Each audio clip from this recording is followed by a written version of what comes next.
XYZ. You see, I'm answers driven. Do you feel like you have a, I don't know, crack in your neck as well? And I'm just like, yeah, I do. Like, you don't know this and you don't know that.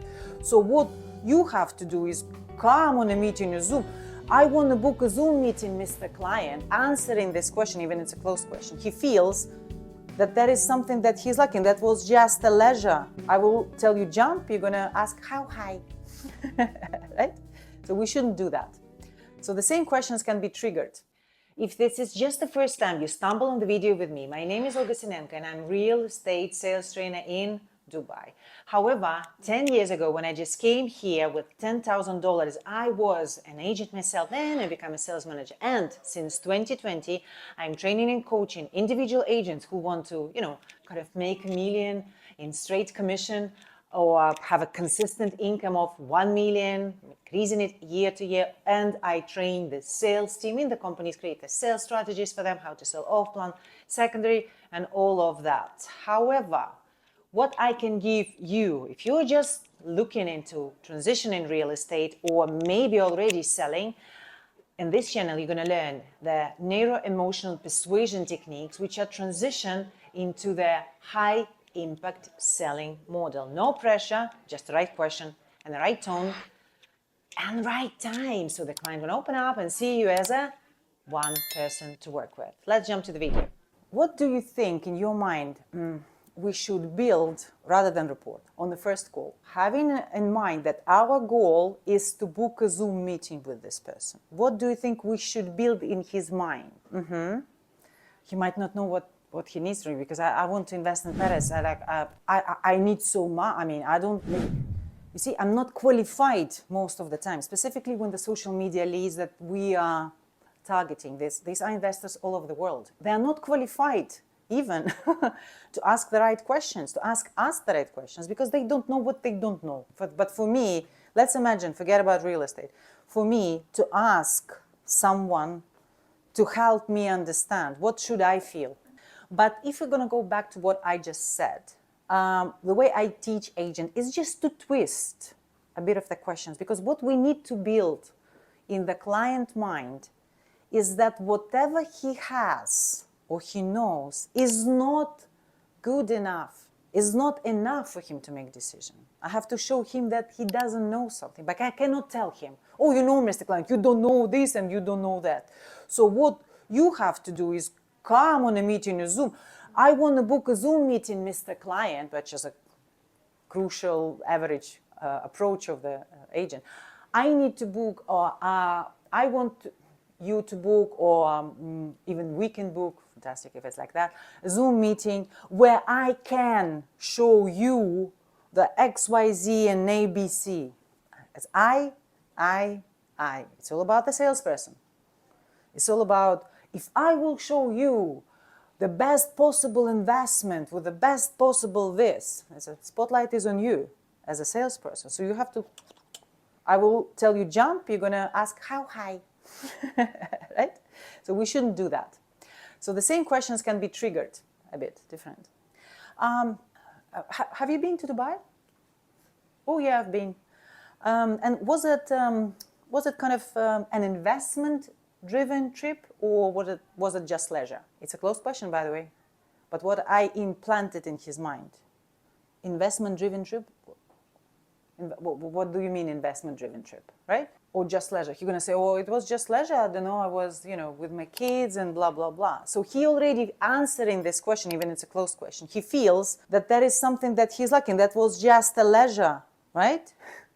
So there is some kind of investment-driven trip. Yeah, well, I understand. And in terms of your kind of knowledge about the different areas, the numbers of sales and rentals for the past 3 years in those areas, how confident do you feel that you will be able kind of to understand and determine which area potentially will bring you the highest possible return? Like in terms of actual statistics of the market, how confident do you feel? What are you going to say? Huh? We're going to get back to the video in a moment. I just want to Oh, are you with me? I want to focus your attention. I created a course specifically for those who still yet not on 100% with their cold calling skills or closing skills over the phone. This course is for you to change forever the way you sound and the way you like being on the phone, right? Because a lot of agents are telling me, oh, I'm so good in a face-to-face meeting, but when it comes to a phone or even a Zoom, I'm just kind of freeze. I don't know what to say. So that's going to unfreeze you and shift you to the next level of income. So the link to the course in the description of this video. It's like numbers, that's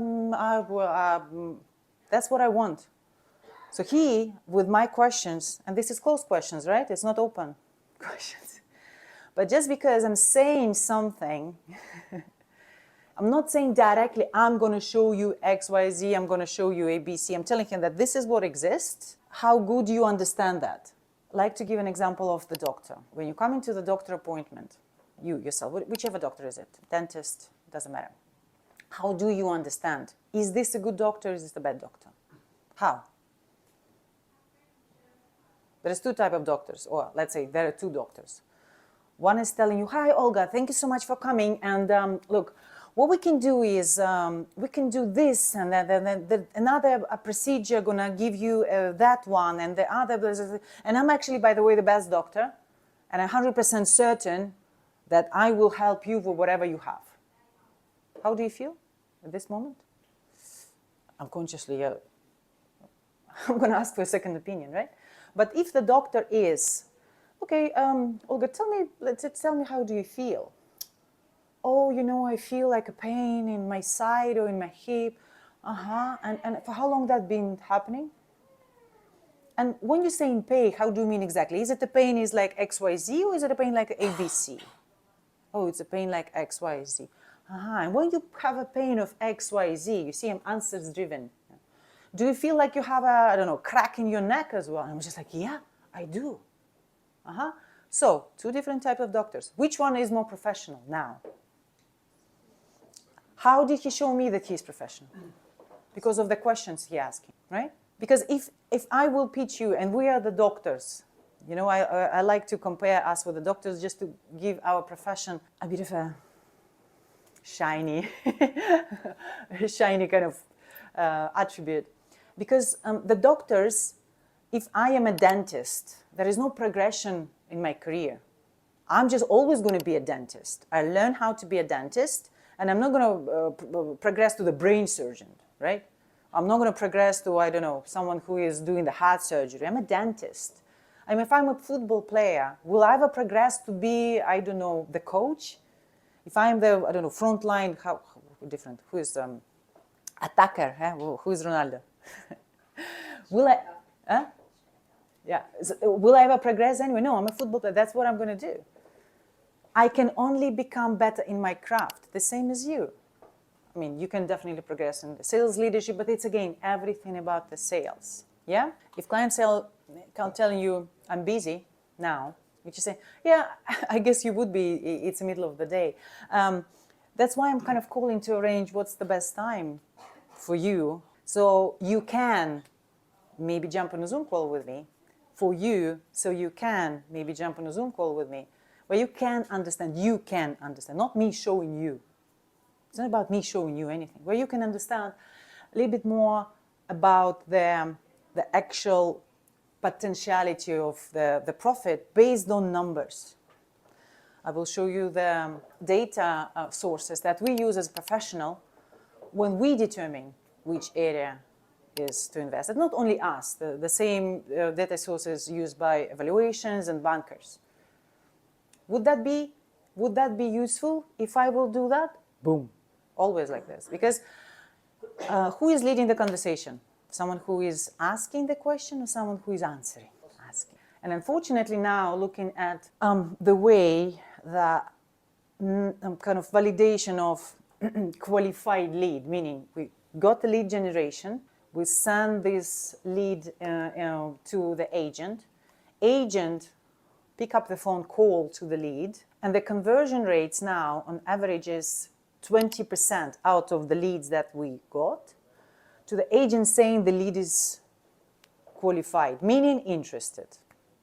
And I'm sure if I had a choice to listen to the phone calls, it would be very clear that 90% of the time is the agent is saying something, and the person with the sales resistance wall is trying to protect himself from the salespeople, because everyone knows if you're going to the viewing, even real estate viewing, right? And you're trying to rent a property or you're going to buy a car, should you show to the seller or to the salesperson that you're really excited, that you like it? How should you be? At the best, most probably you have to be, not good, right? Why? Because you know if you're going to show excitement, what's going to happen? Never going to get the price. Or the person, honestly, will be on your neck for the next couple of weeks. You don't want it. You want to avoid it. Yeah?